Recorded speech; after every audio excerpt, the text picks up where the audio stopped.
What's good, people? Next in the queue, Reframe Your Brain by Scott Adams. Now, who was Scott Adams?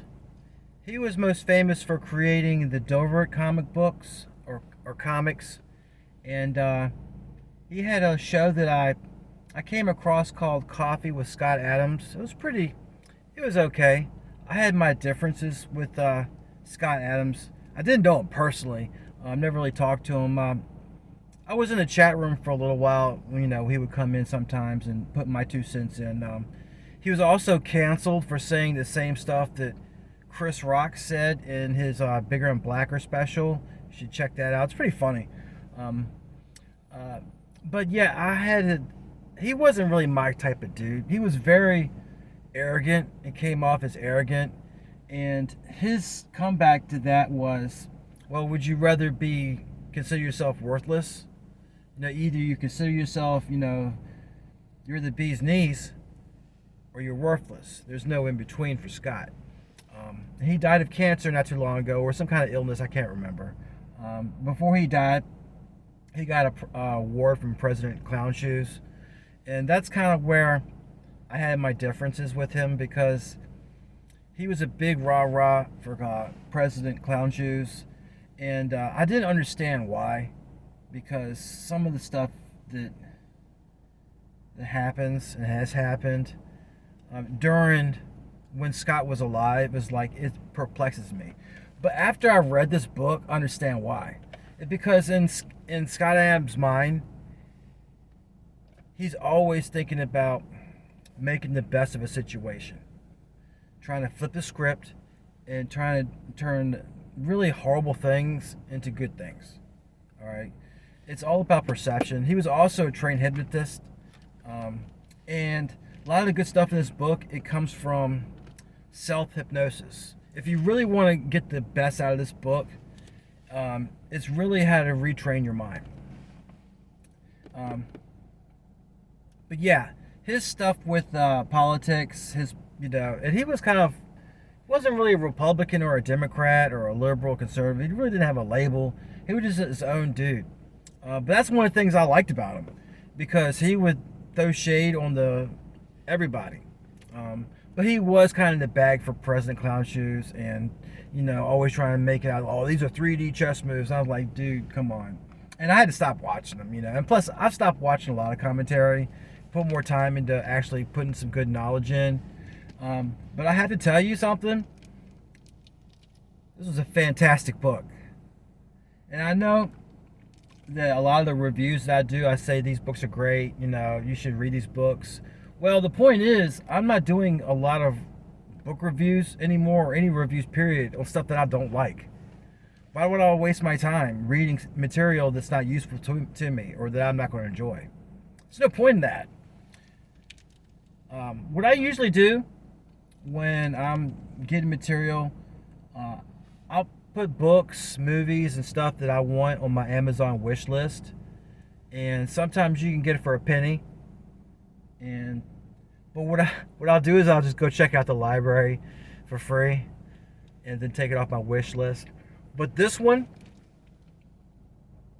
is going back on my wish list, because I'm gonna buy myself a copy of this. This deserves a second read. I cannot be adamant enough about this book. And it's a short little read. You can knock it out in like a couple of days. But it's going to my library, and I suggest you just give this book a try. Even if you don't agree with, or you didn't agree with what Scott Adams represented or his points of view, this book's a home run. And it goes into a lot of different stuff that I try to employ in my life, about making the best of a bad situation, flipping the script to where your perception changes. A lot of the things that a lot of the hang-ups we have in life sometimes are only our own perception. It's the way we see things that really screw us up. I think Mark Twain had a quote that says, "It's not the things that we don't know that get us into trouble. It's the things that we do know for sure that ain't quite so."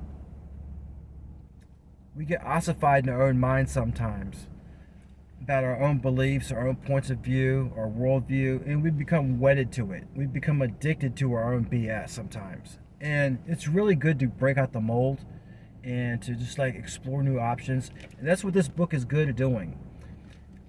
You should pick up a copy of it. Go to your local library. You can go to, if you want to get a nice copy, go to Barnes & Noble. Get a used copy, go to Amazon. It's really good information here. Now, some of the stuff I skip, like in a lot of the books that I read, like if they're dealing with a subject that's not important to me or I think it's irrelevant, then I'm not going to read it. So he had one section here about anxiety. I've never suffered from anxiety at all. That's just me. You might suffer from anxiety. Pick it up. But one of the really most charming things about this book is I can remember listening to Scott Adams on his show sometimes.